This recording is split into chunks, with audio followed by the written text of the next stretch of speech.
experience facility here as well. Today we're going to demonstrate three key aspects of the Range Rover Evoque. One on the Ultra deck, one on the hydraulic kick plate, and then on the test hills behind me, showing the traction capabilities of both vehicles.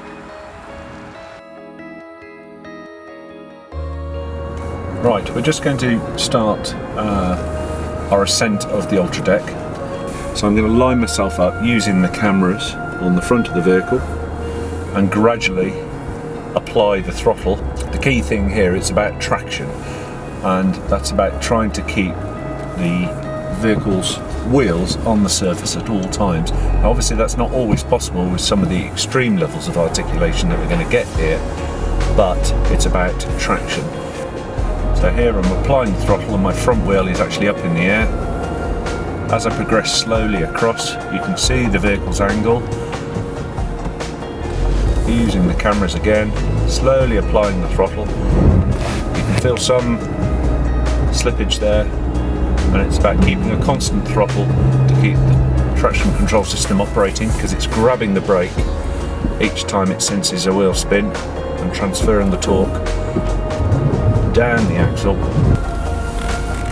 coming down onto the flat surface, and again using the hill descent control just to control the vehicle as we come down onto the flat surface. There we are.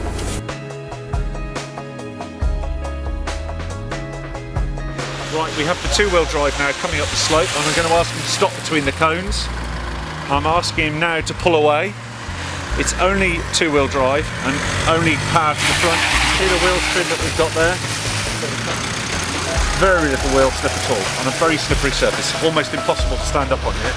You can see the cone and how quickly that goes down the hill.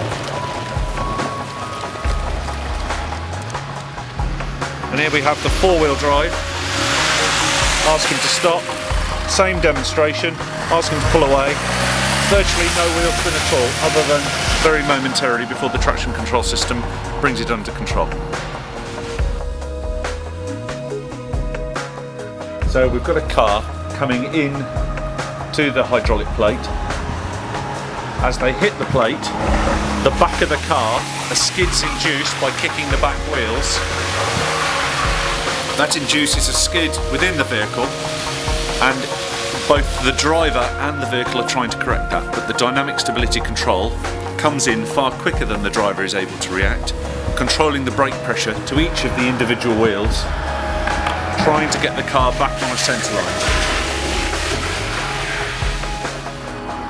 So he hits the kick plate at exactly 50 kph. So as he hits it now, you can see the back of the car coming out, and he's trying to catch it without any dynamic stability control operating. We'll now do it with DSC engaged. Now the DSC is engaged here, and you can see how controlled the car is. So he's very easily able to catch that to drive through the obstacle.